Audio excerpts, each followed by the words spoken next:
하나님의 말씀 호세아 6장 1절로 3절까지 말씀, 구약성경 1260페이지 호세아 6장 1절로 3절입니다.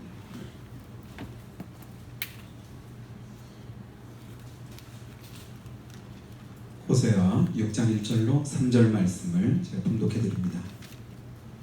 오라, 우리가 여호와께로 돌아가자. 여호와께서 우리를 찢으셨으나 도로 낫게 하실 것이요, 우리를 치셨으나 싸매어 주실 것이니라.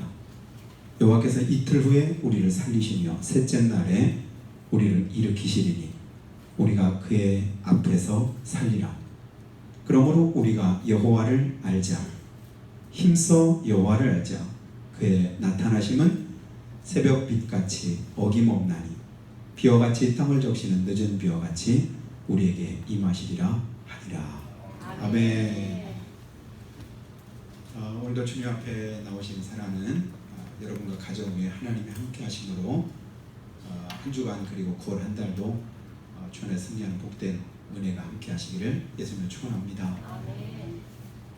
코로나로 위중하고 또 비상한 그런 시국이라서 교회 나오라 소리도 못하고 또 나오지 말라고도 못하고 이러지도 저러지도 못하는 그런 상황 속에서 우리가 예배를 드립니다. 그게 참 마음이 아프고 또 이제 안타까운 생각이 드는데요. 그럼에도 불구하고 이렇게 하나님 앞에 이렇게 예배 드릴 수 있음이 우리에게 또 은혜가 되고 또 축복이 될 줄을 믿습니다. 여러분, 어려울 때일수록 힘들 때일수록 우린 더더욱 성경대로 살고 또 믿음대로 살기를 힘써야 될 줄을 믿습니다. 3주 연속해서 이렇게 태풍이 우리나라로 오는데요. 이렇게 3주를 연속 주마다 태풍이 오는 건 제 기억으로는 처음인 것 같아요. 한 번은 좌측으로, 한 번은 우측으로, 한 번은 또 가운데로. 참 살기가 어렵습니다. 그런데도 불구하고 또 하나님의 은혜는 그런 속에서도 우리에게 함께 하시는 줄 믿습니다. 우리나라를 정통으로 이렇게 관통할 것으로 예상되던 그 태풍의 진로를 그래도 하나님이 많이 틀어주셔서 그나마도 우리는 좀 피해가 덜하지 않을까 그런 생각을 가지고 또 그런 기대감 속에서 하나님 앞에 은혜를 구합니다. 하루하루가 순간순간이 하나님의 은혜가 아니면 살 수 없다. 이게 우리 믿음의 고백이죠. 주님 앞에 가는 그날까지 우리는 매일매일 살얼음판을 걷는 것 같은 그런 심정을 가지고 영적으로 깨어서 하나님의 은혜를 구함으로 우리가 살게 됨을 다시 한번 기억합니다. 이 한 시간도 우리의 예배를 주님께서 기뻐 받으시고 태풍을 더 틀어주시고 더 물러가게 하시기를 주님을 축복합니다. 그래야 우리가 살지요. 지금도 여러 가지로 농촌이 많이 어렵고 힘든데 그마저도 더 큰 피해가 있으면 참 우리가 더 힘겨울 것 같습니다. 주님이 도와주시기를 주님을 축복합니다. 자, 호세아서 보면요, 여러 많은 믿음의 그런 이제 사람들이 있고 선지자들이 있고 주의 종들이 있는데 우리가 이제 예레미야 하면 눈물의 선지자다 이렇게 이제 부를 만큼 예레미야 삶 속에서 눈물이 마르지 않은 그런 이제 고난과 고통이 있었는데 그런데 호세아 선지자만큼 참 그 사명을 감당하는 일이 쉽지 않았던 그런 선지자도 없다 이렇게 저는 생각을 합니다. 왜냐하면 1장부터 여러분이 집에 가서 이번 한 주간만 읽어보시기 바랍니다. 하나님이 호세아 선지자에게 뭐라고 말하냐면 너는 가서 음란한 여자를 데려다가 네 안에 삼아라. 그러니까 쉽게 말하면 방탕하고 음란한 창녀 같은 여자 데려다가 아내를 삼으라는 겁니다. 그리고 또 이어서 하시는 말씀은 뭐냐면 그 아내로 더불어서 음란한 자식을 낳아라. 아니, 하나님의 일을 맡기시고 하나님의 사명을 감당케 할 하나님의 사람에게, 주의 종에게 하나님이 이게 무슨 가당치도 않은 그런 말씀입니까? 음란한 여인을 데려다가 결혼해서 음란한 자식들 낳고 그리고 나서 이제 하나님 말씀대로 그래도 이제 순종해서 결혼을 했고 첫 번째 딸을 낳았는데 딸 이름을 하나님이 이제 뭐라고 지냐면 로루하마라고 져라. 그게 무슨 뜻이냐면요, 긍휼하심을 받지 못한 자. 그러니까 우리식으로 쉽게 말하면 빌어먹을 놈이라고 이름 쳐라, 육실할 놈이라고 이름 쳐라, 비슷한 얘기입니다. 아니, 자기 자식을 낳고 자식한테 좋은 이름을 주고 축복된 이름을 줘야 되죠. 그 이름을 로루하마라고 해라. 긍휼을 입지 못한 자라고 해라. 그리고 두 번째 또 이제 아들을 이제 낳았는데 로암미라고 해라. 로암미가 뭐냐면 내 백성이 아니다, 내 자식 아니라고 이름을 지라는 거예요. 이건 호세아 선지자의 그 가정, 그를 통해서 하나님이 택하신 북왕국 이스라엘, 당시에 음란하고 음탕하고 또 불순종하고 불신앙 가운데 거하면서 하나님을 떠나 있는 그 백성들에게 하나님께서 실제적으로 너희가 하나님 앞에서 어떤 모습인가를 분명하게 보여주시기 위해서 그 고통과 그 아픔을 호세아 선지자에게 하나님께서 겪게 하신 겁니다. 실제 보여주라는 거예요. 실제 그렇게 나타내 주시라는 겁니다. 그런데 그렇게 음란한데도 불구하고 데려다가 결혼도 하고 자식도 낳고 그대로 잘 살면 얼마나 좋습니까? 그 어느 날 보니까 자식들 다 떼놓고는 없어져 버렸어요. 바람나서 집을 나가버렸습니다. 근데 하나님이 또 뭐라고 하냐면, 그렇게 바람펴서 나간 그 아내 데려다가 다시 살아라, 또 그러시는 거예요. 알고 봤더니 여기저기 흘러먹다가 어느 집에서 몸을 팔고 있습니다. 그래서 또 자기에게 있는 재산을 가지고 가서 그에게 이제 몸값을 지불하고 또 데려다가 자기 아내를 삼는 겁니다. 이게 있을 수 있는 일입니까? 안 보면 안 봤지, 같이 안 살면 안 살았지, 어떻게 그 말씀대로 할 수 있겠습니까? 근데 호세아 선지자는 하나님이 말씀하신 그대로 합니다. 그대로 순종합니다. 그렇게 순종하고 그렇게 하나님 말씀대로 행한 그에게 다시금 이어서 주시는 말씀이 오늘 우리가 읽은 이제 본문의 말씀입니다. 하나님께서 뭐라고 말씀을 하냐면요, 오라, 우리가 여호와께로 돌아가자. 여호와께서 우리를 찢으셨으나 도로 낫게 하실 것이요, 우리를 치셨으나 싸매어 주실 것임이니라. 호세아 전체 주제가 바로 이 말씀입니다. 우리가 여호와께로 돌아가자. 여러분, 하나님께로 돌아가는 자가 복이 있는 줄을 믿습니다. 우리가 하나님께로 돌아가시기를 주님을 축복합니다. 자, 이 말씀에서 우리가 기억할 건 뭐냐면, 첫 번째, 우리가 본래 있었던 자리가 어디인 것 같아요? 내가 돌아간다라고 하는 건 본래 내가 있었던 그 자리로 간다는 얘기 아닙니까? 어디로 돌아가자는 얘기죠? 하나님께로 돌아가자. 그럼 내가 본래 있었던 자리는 어디 자리입니까? 하나님 곁이었습니다. 하나님과 함께하는 삶이었습니다. 하나님의 은혜 가운데 내가 있었는데 내가 그 자리를 박차고 나간 거예요. 근데 주님이 다시금 뭐 하라고요? 돌아와라, 돌아와라. 근데 돌아올 때 내 처지를, 내 형편을 돌이켜보니까 어떻습니까? 찢기고 상한 것 뿐인 거예요. 여기저기 그냥 상한 상처가 있고 찢긴 그런 흔적들이 다분합니다. 그러나 주님께서는 뭐라고 말씀하냐면, 여호와께서 도로 낫게 하실 것이요, 싸매어 주실 것이라. 그런데요, 그 앞에 있는 말씀을 잘 보시면, 우리를 여호와께서 찢으셨으나, 하나님이 우리를 찢으셨으나 다시금 낫게 하실 것이요, 우리를 치셨으나 싸매어 주실 것이다. 가만히 보니까 내 상처가, 내가 찢어진 그런 모습들이 누가 그렇게 허락하신 거예요? 하나님께서 그렇게 허락하신 거. 가만히 보니까 내가 그냥 잘못해서, 내가 부모님 말씀에 순종하지 않아서 회초리로 맞는데, 때리는 부모의 심정은 생각하지 않고 철없을 때는 뭐만 보는 거예요? 맞은 자리만 보는 거예요. 맞은 자리가 그냥 회초리 자국이 아주 10% 둥둥하게 있는 그거 보고 나서는 그것만 보고 그냥 억울해가지고 막 우는 그런 자식들, 철없는 자녀들처럼 당시 이스라엘 백성들 그랬었습니다. 근데 하나님께서 왜 그 자리에, 왜 거기에 채찍을 대지 않으면 안 됐는지, 왜 맞지 않으면 안 됐는지를 주님께서 우리에게 알게 하시기를 원하시는 겁니다. 그래서 거기다가 다시금 약을 발라주시고, 거기다가 얼음물을 가지고 찜질을 해주시면서 다시금 이제 설명을 해주시는 거예요. 왜 이렇게 맞았는지 아니? 왜 찢겼는지 아니? 이걸 가르쳐줍니다. 그리고는 다시금 맞은 그 자리를, 찢어진 그 자리를 하나님께서 고치시고 치료해 주시는 것이지요.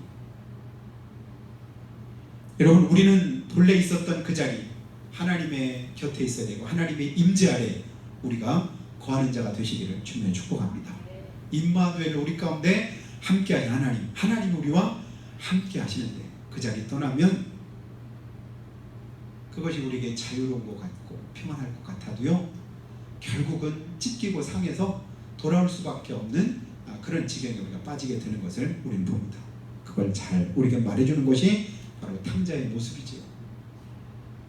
아버지 집 떠나면 그냥 자유로울 줄 알았습니다. 행복할 줄 알았습니다. 내 마음대로 하니까 굉장히 좋을 줄 알았습니다. 그래서 아버지가 시퍼렇게 살아계신데도 불구하고 자기한테 돌아올 그런 유산을 미리 떼달라고 해가지고는 그것 받아가지고는 아버지께서 떠났습니다. 멀리 가고 소식도 안 전하고, 그리고 가서 행한 일이 뭐냐면 성경 그대로 보면 허랑방탕했다. 빌헛자 물결납자, 물결이 막 이렇게 막 일렁이는 것처럼 마음껏 자기 마음대로 행했는데, 사전을 보니까요, 허랑방탕이 뭔가 저축하지 않고 무절제하고 경솔하고 비도덕적이고 낭비벽이 심한 상태가 허랑방탕이다. 내 마음대로 그냥 죄 가운데 나를 그냥 방임하는 거예요. 죄가 끄는 대로, 이끄는 대로, 세상이 원하는 대로, 사람들이 그냥 잘한다고 축혀 세우고 사람들이 그냥 박수치는 그것으로 그냥 가다 보니까 내가 어때요? 본질상 진노의 자녀들에게 임할 하나님의 심판의 자리에 내가 서 있게 된 것을 뒤늦게서 깨닫습니다. 그 많은 재산들 다 한순간에 탕진하고, 그리고 나중에는 먹을 것도 없고 있을 것도 없습니다. 그래서 결국 탕자가 처해진 환경이 어땠죠? 돼지가 먹는 쥐업 열매, 그거 간신히 뺏어서 연명하고 있다가 결국 탕자의 최종적인 회복은 어느 때 왔죠? 내가 여기서 이러다가 굶어 죽게 생겼구나. 근데 그때서야 이제 아버지 곁에서 있던 아버지의 집을 생각을 합니다. 내가 아버지 집에 있을 때는 부족함도 없었고 모자람도 없었고 아무런 그런 이제 수고도 아픔도 없이 아버지가 주는 그 은혜를 내가 다 받아 누렸는데 그걸 몰랐던 거지요. 근데 지금 깨닫고 보니까 내가 자식이었음에도 불구하고 염치가 있어야지. 도저히 다시금 돌아가서 내가 아버지의 아들이라고 말할 그런 염치가 없는 겁니다.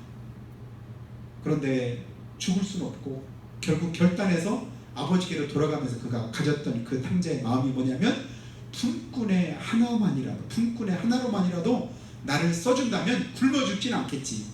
이 마음 가지고 탕자가 돌아온 겁니다. 우리가 하나님 앞에 회개할 때 심정이 바로 이 심정 아닙니까? 죽어 마땅하지 마. 멸망받아 마땅하지 마. 그럼에도 불구하고 아버지 집이니까 하나님이시니까 그래도 하나님 앞에 돌아올 마음 가지고 하나님께 와서 눈물로 기도합니다. 하나님, 저는 죄인입니다. 죽어 마땅합니다. 하나님 앞에 용서해달라고 다시금 회복시켜달라고 할 만한 염치도 없습니다. 그러나 하나님의 신실하심을 믿기에 그 하나님 앞에서 다시 한번 또 엎드려서 눈물로 기도합니다. 그 심정 가지고 탕자가 돌아왔더니 그가 생각하고 그가 기대한 것과는 전혀 다르게 그 아버지가 그 아들을 대우해 줍니다. 자식의 아들의 그 신부는 말할 것도 없고 이전보다 더 그런 환대와 또 그에게 베풀 수 있는 가장 큰 은혜를 아버지가 베풀어 주지요. 탕자의 온전한 회복은 결국 어느 때 이루어졌지요? 아버지께로 돌아올 때 그때 이루어졌습니다. 떠났더니 아버지 곁을 멀리 떠나서 내 마음대로 살아봤더니 결국은 죽을 일밖에 생기지 않더라. 그러나 돌아왔더니 아버지가 나를 이렇게 회복시켜 주더라. 이게 이제 우리 예수님께서 비유로 우리에게 가르쳐주신 하나님의 사랑을 우리에게 말씀해 주신 겁니다. 오늘도 동일합니다. 여호와께로 다시금 돌아오자. 오라 다시금 돌아와라. 여호와께서 우리를 찢었으나 도로 낫게 하실 것이요 우리를 치셨으나 싸매 주실 것이다. 여러분, 우리가 어떤 사정과 형편에 있든지 간에 다시금 하나님 앞에 돌아오면 거기에 희망이 있습니다. 소망이 있습니다. 회복의 은혜를 덧입게 될 줄 믿습니다. 주님이 다시금 회복시켜 준다고 우리에게 말씀하잖아요. 그럼 우리가 어떻게 하나님께로 돌아올 수 있을까요? 여러분, 다시금 하나님께로 돌아오는 걸 뭐라고 하죠? 그걸 바로 회개라고 합니다. 하나님께로 다시금 돌아오면, 회개하면, 그러면 하나님께서 우리를 다시금 빚으시고 다시금 만드시고 다시금 회복시켜 주셔서 하나님의 은혜 가운데 우리를 거하게 하십니다. 내 잘못 따질 필요 없이 그냥 무조건 회개함으로 하나님께 돌아오는 겁니다. 우리 모두는 다 하나님 앞에 죄인이잖아요. 의로운 사람이 누가 있습니까? 세상 어느 누구도 의롭다고 하나님 앞에서 고개 들 사람은 아무도 없지요. 예수님 당시에도 바리새인 하면 모든 사람들이 다 우러러보고 그들처럼 훌륭한 사람이 어디 있었습니까?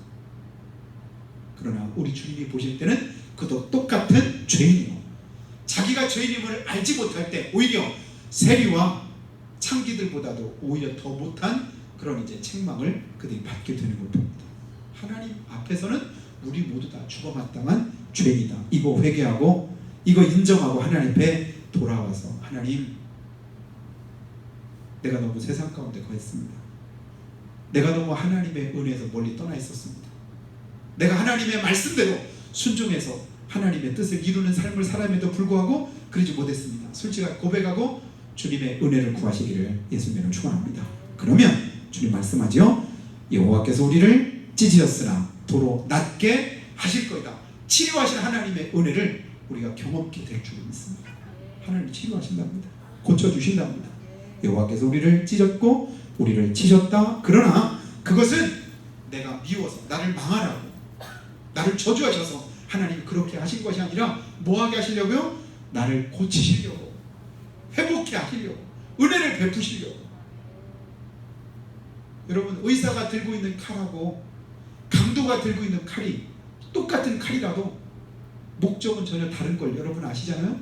강도는 왜 칼을 들고 있을까요?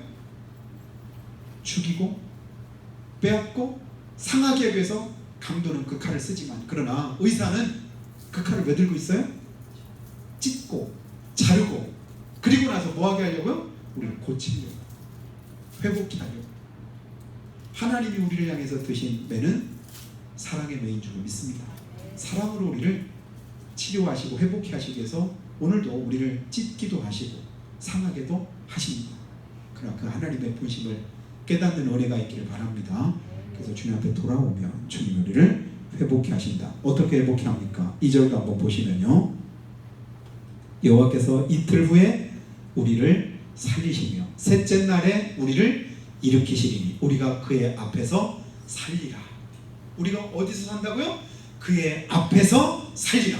거꾸로 말하면 하나님 앞이 아니면 우리는 살 길이 없다는 겁니다. 하나님의 앞에서 살리라. 어느 때요? 이틀 후에, 셋째 날에.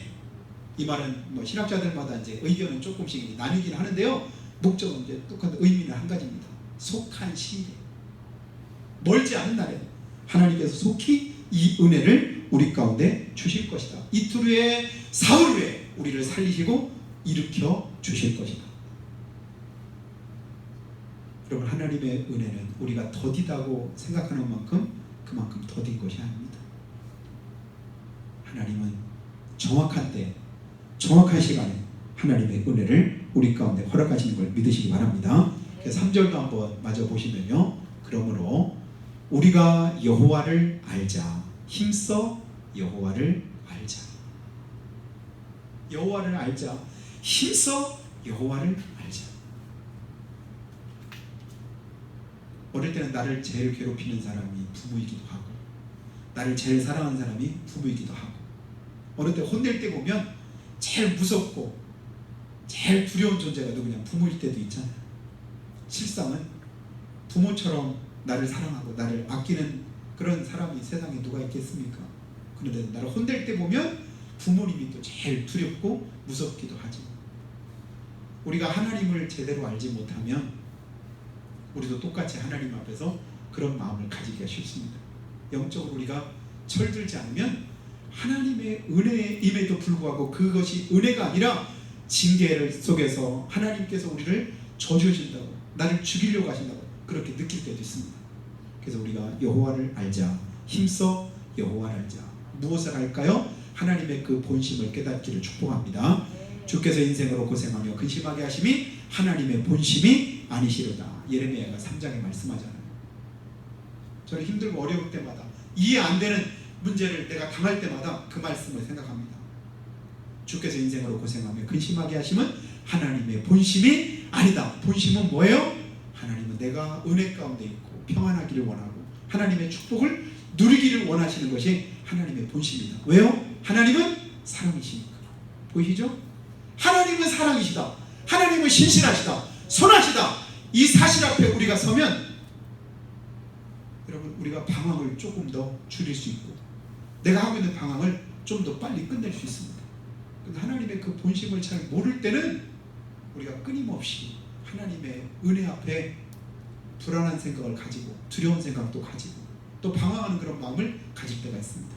그러나 우리 하나님은 우리가 하나님을 알 때 힘써 알면 그 다음에 뭐라고 말씀하지요? 3절 끝부분에 마저 한번 보시면요. 새벽 빛같이 어김이 없나니 비와 같이 땅을 적시는 늦은 비와 같이 우리에게 임하시리라. 하나님의 은혜가 어떻게 임한다고요? 새벽 빛같이. 여러분 아무리 칠흑같이 어둡고 캄캄한 밤이 우리에게 찾아온다 할지라도 어김없이 새벽은 찾아오는 줄 믿습니다. 아멘. 예전에 김영삼 대통령이 이제 야당 시절에 탄압받을 때 그때 했던 말 있잖아요. 닭의 모가지를 비틀어도 새벽은 온다. 아멘. 여러분 닭 울음소리에 새벽이 오는 걸 우리가 아는데 새벽을 알리지 못하도록 닭 목을 비틀고 있다고 해서 새벽이 안 옵니까? 그래도 새벽은 옵니다. 그리고 비가 내리되 여러분 가물 때 한 줄기 내리는 그 비는 얼마나 소중하고 귀합니까? 가물다가 내리는 비, 그 비가 오는데도 우리 성도님들 가운데도 교회 왔다 가는데 비가 오니까 그냥 이렇게 맞으면서 아니 비 오는데 왜 맞고 가세요? 워낙 기다리던 비라 맞아도 괜찮아요. 여기 가운데 누군가가 저한테 했던 기억이 있습니다. 비가 오는데도 불구하고 그렇게 고대하고 기다리던 비라서 그 비를 맞아도 괜찮대요. 왜요? 좋아서. 지금도 그렇습니까? 징글징글하지. 그만 좀 내려야 되는데 왜 비가 아니 어느 때는 그 비가 좋아가지고 맞아도 좋다더니 지금 왜 또 징글징글합니까? 때에 맞게 와야죠. 적당하게 와야죠. 웬만큼 와야 되죠. 그렇죠? 여러분 우리의 삶이 그렇습니다. 적당하게 때에 맞지 않으면 어느 때는 그것이 축복이 되기도 하지만 오히려 그것이 우리에게 화가 되기도 하는 것을 우리는 너무도 잘 압니다. 운동선수들도요 어떤 때는 홈런을 치고 어떤 때는 안타를 치고 막 그러는데요 결정적일 때 나오는 홈런 한 방이 그것이 귀한 것이죠. 승패하고 전혀 상관없이 뻔히 다 뭐 그거 홈런 치나 안 치나 뻔히 다 쳤는데 그때 홈런 쳤다고 해서 막 좋아할까요? 여러분 보세요. 똑같은 안타고 똑같은 홈런인데도 불구하고 9회 말 투아웃 이제 한 사람만 아웃되면 게임이 끝나는 겁니다. 그런데 그 마지막 투아웃 볼 하나만 내가 못 치고 나면 끝나는데 그 하나를 내가 쳐가지고 홈런을 만들었더니 역전이 됐네요. 그때 그 홈런 한 방은요 이루 말할 수가 없죠. 여러분 야구를 볼 때 끝부분에 한번 잘 보세요. 진짜 끝내기 안타를 치더라도 홈런을 치고 들어올 때 그 선수의 모습은요 세상 다 가진 모습이죠. 아마 우리가 천국에 갈 때 그 모습 비슷하게 하고 천국에 들어가지 않을까 싶습니다. 막 펄쩍펄쩍 뛰고 뭐 더가웃에 있던 그런 선수들도 나와가지고 뭐합니까? 물을 막 뿌리고 얼음을 갖다 막 뒤집어 씌우고 그런데도 좋아가지고 그 그라운드에 누워가지고 막 그 좋아하는 그 모습 행복해하는 그 모습 보면 야, 천국의 기쁨이 조금 느껴집니다. 우리의 삶에 하나님께서 그런 은혜를 주실 줄 믿습니다. 우리 하나님은 어떤 하나님이시냐면 역전의 하나님이십니다. 이른 비와 늦은 비, 이스라엘 백성들에게 꼭 필요한 비. 그래서 그때 그 비가 내리지 않으면 곡식을 심을 수가 없고, 그때 또 맞는 비가 내리지 않으면 곡식이 또 결실할 수도 없고, 근데 내리지 말아야 될 때 그 비가 내리면 이미 잔뜩 이제 결실을 해야 되는데, 거둬야 되는데 그 한순간에 쓸어가 버리는 것처럼 허탈함을 가져오기도 합니다. 이번 태풍 때문에 기껏 심어놓은 그런 곡식들이, 또 과실들이, 또 바다에다 양식해놓은 양식장이 다 떠나가고 다 뒤집어지고 아무것도 아닌 것처럼 때 그 아픔은 이루 말할 수도 없지 않습니까? 그 허탈함은 그동안 그렇게 땀 흘리면서 수고하고 애썼는데도 불구하고 한순간에 아무것처럼 아닌 것처럼 될 때 그 인생 얼마나 허망합니까? 짧게 보면 그 안에서 우리 인생을 다시 한번 우리가 생각해 볼 수 있지 않겠어요? 우리 일생을 놓고 볼 때 우리 인생이 바로 그와 같다라고 한다면 우리가 얼마나 후회스럽고 얼마나 안타깝겠습니까? 그러나 진짜 힘들었는데, 진짜 어려웠는데, 어쩔 수 없는 과정과 여건들을 겪었는데, 그런데 마지막 그 순간에 하나님께서 우리를 뭐하게 하셔요? 때에 맞는 은혜로 일으켜 주시고 그 앞에서 살게 하실 때, 그때 우리가 누리게 될 그 은혜는 세상 그 무엇과도 바꿀 수가 없는 그런 은혜인 것을 우리가 깨닫게 됩니다. 사랑하신 여러분, 주님을 아는 일에, 주님께로 가까이 나오는 일에 힘쓰시기를 예수님을 축원합니다. 그러면요, 하나님께서 우리에게 베푸시는 그런 은혜가 있습니다. 깨닫게 하는 은혜가 있습니다. 회복시키시는 영적인 감흥이 있습니다. 그래서 회개하고 치유받은 심령 안에는 하나님 앞에 예배하고 싶은 열정이 살아납니다. 기도하고 싶은 열정도 있고, 말씀을 듣고 싶은 그런 사모함도 내 안에 생겨납니다. 그리고 은혜 받고 싶은 그런 열정이 불같이 내 마음속에서 타오르는 것을 경험하게 됩니다. 그 열정 가지고 서로 사랑과 선행을 격려하고 위로하고, 또 다른 사람들을 위해서 중보할 수 있는 그런 힘도 우리가 얻게 됩니다. 그 히브리서 10장 24절 25절 보면 서로 돌아보아 사랑과 선행을 격려하며 모이기를 피하는 어떤 사람들의 습관과 같이 하지 말고 그날이 가까움을 볼수록 더욱더 그리하자. 근데 이걸 못하니까 얼마나 안타까운지 모르는 거예요. 교회 나오세요, 나오지 마세요, 이 소리를 못하겠는 거예요.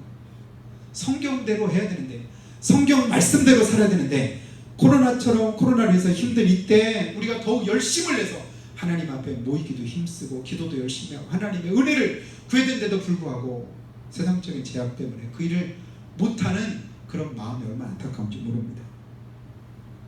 여러분, 장소에 상관없이 더욱더 우리의 믿음의 자리를 지키고 기도의 자리를 지키기 위해 힘쓰시기 바랍니다. 그리고 예배하는 일에 더욱 가치를 두고 1시간 예배해도 신령과 진정으로 더 하나님 앞에 힘써 예배하는 일에 저 여러분이 마음을 다하시기를 예수님을 축원합니다. 그 예배를, 그 마음을 주님께서 기쁘게 받으십니다. 이틀 후에 사흘 후에 새벽 빛같이 어김없이 비와 같이 땅을 적시는 늦은 비같이 우리 가운데 임할 것을 주님 말씀합니다. 여전히 내 상황이 힘들고 어렵다 할지라도 앞뒤 꽉 막힌 홍해 앞에서 앞에도 못 가고 뒤로도 물러가지 못하고 꼼짝없이 죽었잖아요. 원망하고 불평했지 않습니까? 그러나 너희는 가만히 있어 오늘날 너희를 위해서 행하시는 여호와의 구원을 보라. 그 믿음 그대로 하나님께서 어떻게 구원을 이스라엘 백성들에 베푸셨는가를 우리 눈 감고도 이제는 다 압니다.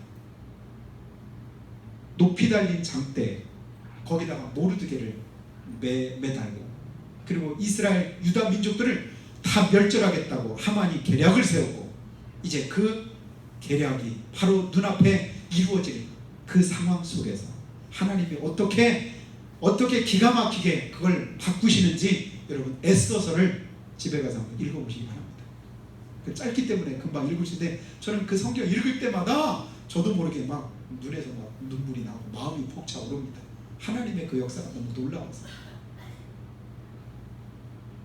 우리 식구들은 제가 가끔 이제 어떤 이제 TV나 뭐 이런 걸 보고 있으면 자주 와서 제 눈을 이렇게 봐요. 어떤 때는 그냥 하품하다가 눈물 흘리다가 아빠 울고 계세요? 눈물 흘렸어요? 울기는 왜 우냐? 제가 이렇게 눈물이 이렇게 자주 어릴 때부터 저희 아버지한테도 많이 혼났습니다. 남자는 목에 칼이 들어와도 그냥 눈물을 절대 흘리면 안 된다. 저희 아버지가 늘 저한테 하시는 말씀이에요. 근데 저는 조금 마음이 아프고 뭐 할 때마다 저희 식구 중에 눈물을 제일 많이 흘렸어요. 그러니까 제가 혼난 기억은 뭐냐면 다른 것 때문에 혼난 게 아니라 남자가 눈물이 많다고. 응? 남자가 왜 이렇게 그것까지 우냐. 그때마다 제 마음속으로 그런 생각을 했습니다. 아버지, 그래도 아직까지도 제 마음 안에 이렇게 눈물을 흘릴 수 있는 그런 마음이 있다는 게 저는 감사합니다. 그래도 제 마음으로는 이렇게 아직도 내 감성이 메마르지 않고 악해지지 않아서 이렇게 이런 아픔 속에서 흘릴 수 있는 이 눈물이 저는 귀하다고 생각합니다. 늘 혼나면서 제 마음속으로 늘 되뇌이던 그런 생각이 지금 다시 납니다. 하나님은 새벽같이 어둡고 캄캄한 그때 새벽같이 이른 비와 늦은 비의 은택을 우리 가운데 준비하시고 역전의 그런 은혜를 우리 가운데 허락하시는 우리 하나님인 것을 우리는 보게 됩니다. 수많은 사람들이 다 그랬잖아요. 꼼짝없이 죽을 줄 알았는데, 꼼짝이 다 끝난 줄 알았는데 이제는 더 이상 아무것도 할 수 없는 그런 상황이 되었는데, 그럼에도 불구하고 다윗의 고백처럼 원수의 목전에서도 하나님은 뭐 하시는 분? 상을 베푸시는 분. 여러분 끝까지 그 하나님 믿으면요, 끝까지 하나님께서 은혜를 베풀어 주십니다. 결론은 버킹엄입니다. 저희 어릴 때 이제 TV도 잘 보기도 어렵고 그럴 때 선전으로 나오는 것, 그 선전 가운데 지금까지 기억나는 거 뭐냐면 감기는 판코레이, 그리고 결론은 버킹엄, 무슨 양복선. 이건 지금까지 수십 년 지났는데도 머릿속에 잘 나오지 않아요. 이것저것 다 봐도 결론은 이거다라고 할 때 결론은 버킹엄이야. 그래서 일반적으로 우리가 했던 말인데요, 하나님께서 결론을 우리 가운데 내주실 줄을 믿습니다. 그 결론을 하나님 앞에서 맺으려고 힘쓰시기 바래요. 세상 속에서는 거기서 맺어지는 그 결론은 우리에게 별로 은혜가 되지 않습니다. 그러나 하나님이 우리에게 이루시는 그 결론, 결국은 우리를 축복하시고 은혜 자리로 이끄시는 그런 말씀인 것을 우리는 봅니다. 이사야서 10장 15절 말씀 보니까요, 하나님 이런 말씀 나옵니다. 도끼가 어찌 찍는 자에게 스스로 자랑하겠으며 톱이 어찌 켜는 자에게 스스로 큰 채 하겠느냐. 이는 막대기가 자기를 드는 자를 움직이려 하며 몽둥이가 나무 아닌 사람을 들려함과 같음이로다. 여러분, 도끼가 나무를 그냥 장작을 팍 패면 그 큰 튼튼한 나무가 둘러 쪼개지잖아요. 도끼의 위력이 대단합니다. 톱이요, 아름드리 그 나무를 그냥 이렇게 썰면 그냥 그 아름드리 나무가 다 넘어갑니다. 누구 힘이에요?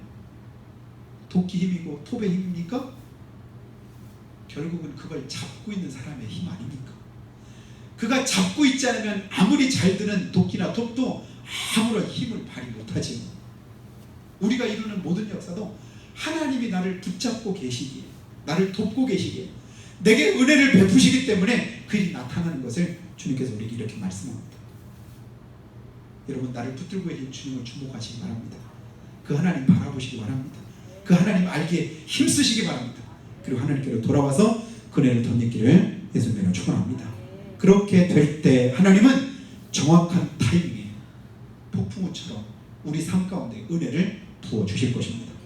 영적으로 교회가 회복되고 나라가 회복되면 그 나라와 그 백성에게는 하나님의 은혜와 능력이 임할진대, 여러분 그 하나님 앞에서 우리가 하나님의 은혜를 구하시기 바라요. 진짜 강한 나라, 진짜 복된 나라, 하나님이 도우시는 그 나라인 줄 믿습니다. 하나님 돕지 않으시면요, 아무리 정치를 잘하고 정책을 잘 수립하고 아무리 제도를 고친다 할지라도 별로 그것이 우리에게 은혜가 되지 않습니다. 그래서 우리가 그 은혜를 하나님 앞에 구하는 거예요. 그래서 하나님께서 우리를 도와주시라고 하나님 앞에 우리가 매달리는 것입니다. 여러분, 사회주의나 공산주의가 되면요, 결국은 제일 먼저 타격은 누가 입을까요? 교회입니다. 믿는 우리입니다. 옛날 구소련의 스탈린이요, 소련을 공산화할 때 그때 보니까요, 교회 98%를 다 문을 닫았답니다.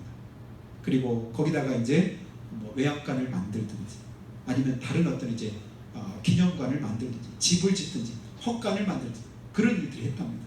그리고 46,000명 되는 그런 성직자들을 다 잡아다 죽였답니다.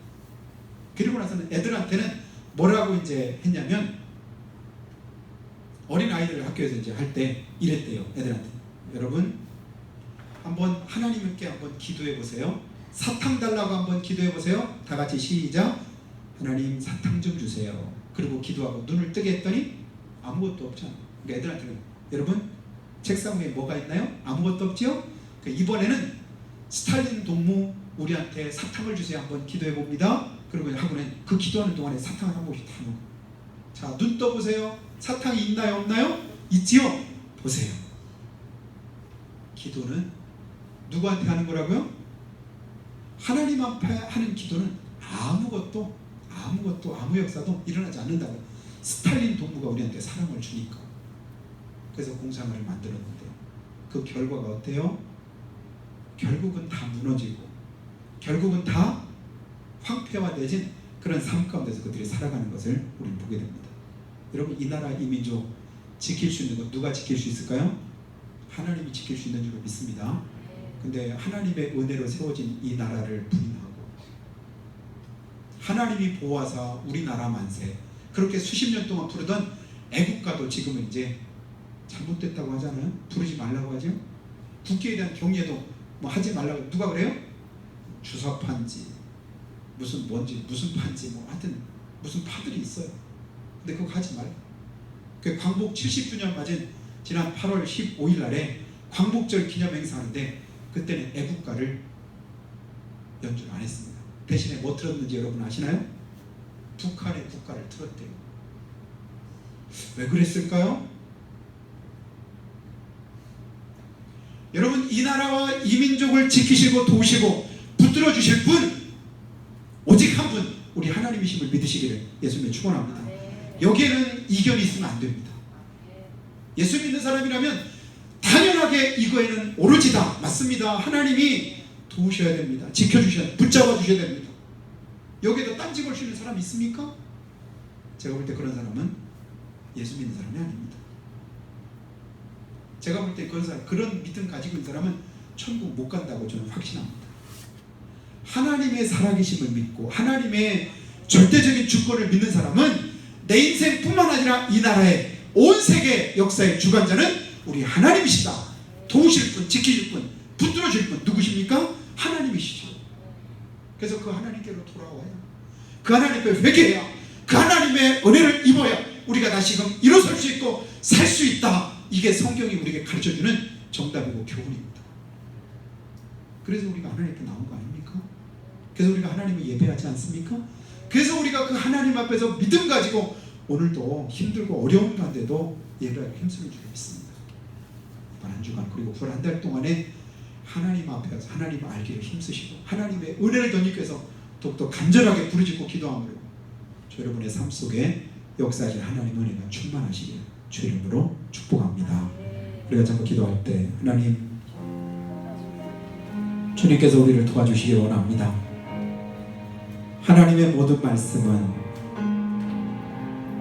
감동으로 된 것으로 교훈과 책망과 바르게 함과 의로 교육하게 유익하다고 했습니다.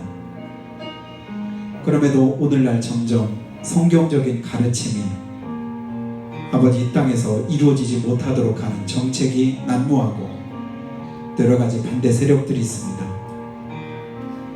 결국 지나고 보면 그것이 하나님 앞에서 얼마나 큰 죄이고 또 하나님 앞에 불충인가 하는 것을 우리가 깨닫고 이것을 아버지 하나님 엄중하게 받아들여서 하나님 앞에 또다시 회개하고 또 하나님의 은혜를 구하면서 이 시간도 주님 앞에 엎드렸습니다. 아버지 하나님, 하나님을 떠나고 또 하나님의 말씀을 버린 나라가 어떻게 영적으로 황폐해져 가고 그 삶이 핍절해 가는가를 우리 세계 역사 속에서 두 눈으로 똑똑히 보고 있습니다. 지금 이 나라도 점점 그 전철을 밟아가고 있고 점점 그 아버지 징조를 나타내고 있는 이때 우리가 두렵고 떨림으로 하나님 앞에 엎드려서 은혜를 구합니다. 주여 우리를 도와주시옵소서, 붙들어 주시옵소서. 우리가 하나님께로 다시금 아버지 하나님의 은혜를 덧입으시는 방법은 하나밖에 없는 줄 믿습니다. 주님께 회개하고 돌이키는 방법밖에는 없사오니 우리를 용서하시고 새롭게 하여 주시옵소서. 이사야서 29장 13절에서는 이 백성이 입으로는 나를 가까이 하며 입술로는 나를 공경하나 그들의 마음은 내게서 멀리 떠났다고 한탄하시는 주님의 음성을 우리가 들을 수 있기를 원합니다. 주여 우리를 용서하시고 새롭게 하셔서 하나님 은혜 아래 회복의 은총을 덧입도록 역사해 주시옵기를 우리가 오늘 말씀 기억하며 한 목소리로 주님 앞에 회개함으로 기도하겠습니다. 하나님 아버지,